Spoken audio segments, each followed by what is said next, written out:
Kagulat World, handa na ba kayo sa isa na namang napakalaking laban para kay Alexandra Ayala? Muling magtatagpo ang Pinay tennis sensation at ang veteranang Croatian star na si Donna Vekic sa unang round ng Berlin Open. Isa itong napakahalagang laban dahil pareho silang papasok na may momentum at kumpiyansa sa damuhan o grass court, ang surface na magsisilbing malaking paghahanda para sa Wimbledon. Ayon sa opisyal na draw ng torneo, si Alex ay nakatapat muli kay Vekic sa round of 32 ng Berlin Open. Ngunit hindi ito ordinaryong rematch. Mas kilala na ngayon ni Alex ang laro ni Vekic kumpara nung una silang nagharap. Sa katunayan, nakatikim ng tagumpay si Alex laban sa Croatian star ngayong season matapos niyang makuha ang panalo sa Auckland. Ang resulta ng kanilang huling laban ay patunay na kaya niyang makipagsabayan at talunin ang isang Olympic medalist at dating world-class contender.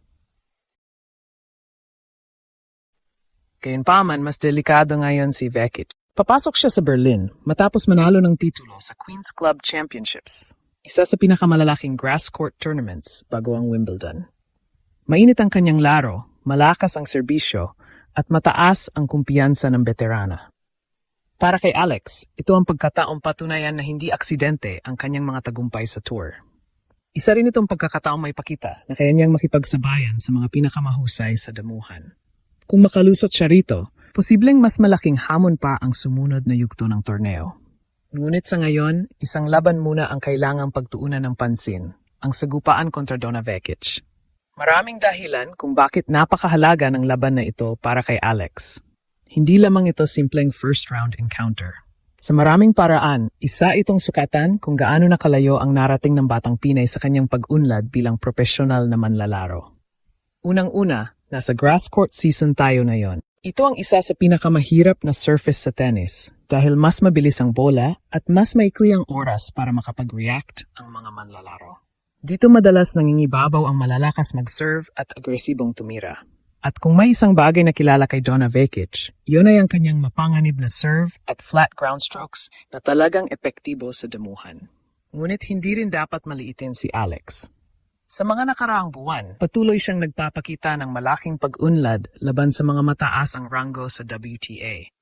Nakapasok siya sa mga malalalim na rounds ng ilang malaking torneo na yung taon at umabot pa sa career high ranking sa loob ng top 30. Ang mga resultang ito ay malinaw na indikasyon na hindi na siya simpleng racing prospect lamang. Isa na siyang tunay na banta sa tour. Isa pang magandang senyales para sa kampo ni Alex ay ang kanilang head-to-head history. Napatunayan na niyang kaya niyang talunin si Vekic sa pinakamataas na antas ng kompetisyon. Sa Auckland nitong taon, nakabalik siya mula sa pagkakabaon at naipanalo ang laban sa 3 set. Ang karanasang iyon ay maaring magsilbing malaking sandata sa kanilang muling paghaharap dahil alam na niya kung paano harapin ang lakas at agresibong estilo ng veteranang Croatian. Gayunpaman, ibang Donna Vekic ang posibleng makita natin sa Berlin. Kadarating lamang niya mula sa matagumpay na kampanya sa Queen's Club kung saan tinalo niya ang ilang matitinding kalaban at naiuwi ang kampeonato. Dahil dito, marami ang naniniwala na isa siya sa mga pinakamapanganib na manlalaro sa grass season ngayong taon. Kaya ang tanong ngayon, magagamit ba ni Alex ang kanyang bilis, left-handed angles, at mas batang mga paa upang kontrahin ang karanasan at firepower ni Vekic? O maghahari ang momentum ng Croatian veteran? Yan ang malaking tanong na sasagutin ng kanilang pinakahintay na laban sa Berlin.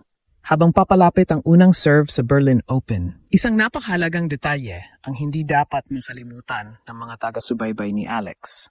Hindi ito laban ng underdog, laban sa isang hindi pa nasusubukang kalaban. Ito ay laban ng dalawang manlalarong parehong may dahilan para maniwalang sila ang mananaig.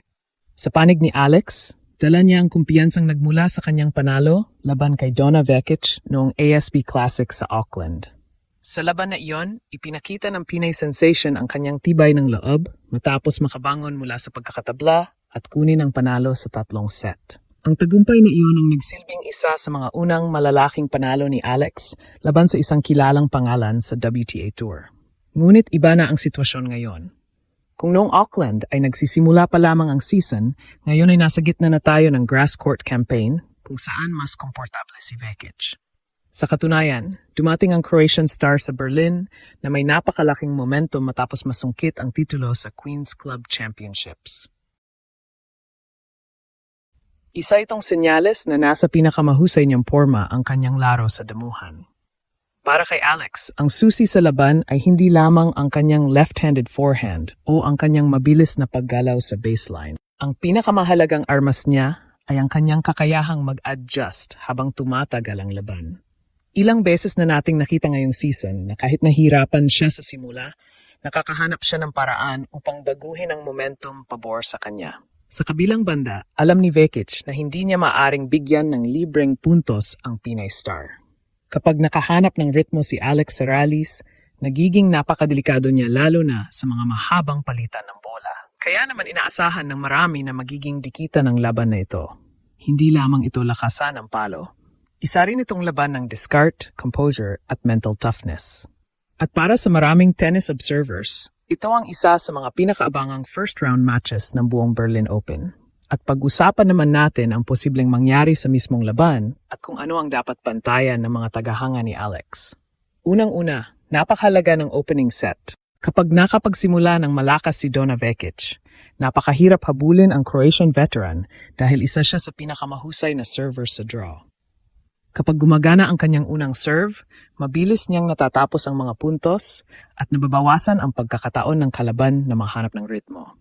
Ngunit dito pumapasok ang isa sa pinakamalaking lakas ni Alex, ang kanyang return game. Hindi man siya kasing lakas mag-serve ng ibang top players. Kilala siya sa kakayahang ibalik ang mahihirap na bola at pilitin ang kalaban na maglaro ng isa pang shot. Kapag napahaba niya ang rallies laban kay Vekic, mas lalaki ang sansa niyang makakuha ng break opportunities. Isa pang malaking factor ang pressure. Sa papel, si Vekic ang mas veterano at mas maraming karanasan sa malalaking torneo. Ngunit dahil sa kanyang kamakailang titulo sa Queens, may dagdag na pressure sa kanya na mag-deliver muli. Samantala, si Alex ay papasok na may mas malayang pag-iisip dahil marami nang napatunayan ang Pinay star ngayong season, kabilang ang kanyang pag-akyat sa loob ng top 30 ng WTA rankings. Kung mananalo si Alex, hindi lamang ito simpleng first-round victory. Magiging isa itong malakas na pahayag sa buong WTA Tour na kaya niyang makipagsabayan sa mga pinakamahusay na grass court players sa mundo. Maari rin nitong buksan ang posibilidad ng isa pang blockbuster showdown sa mga susunod na rounds ng Berlin Open. Kaya habang hinihintay natin ang unang serve sa Steffi Graf Stadion, isang bagay ang malinaw. Hindi ito ordinaryong laban. Ito ay pagkakataon para kay Alex na muling gulatin ang tennis world at patunayan na ang kanyang pag-angat ay hindi tsamba, kundi resulta ng tunay na world-class na talento.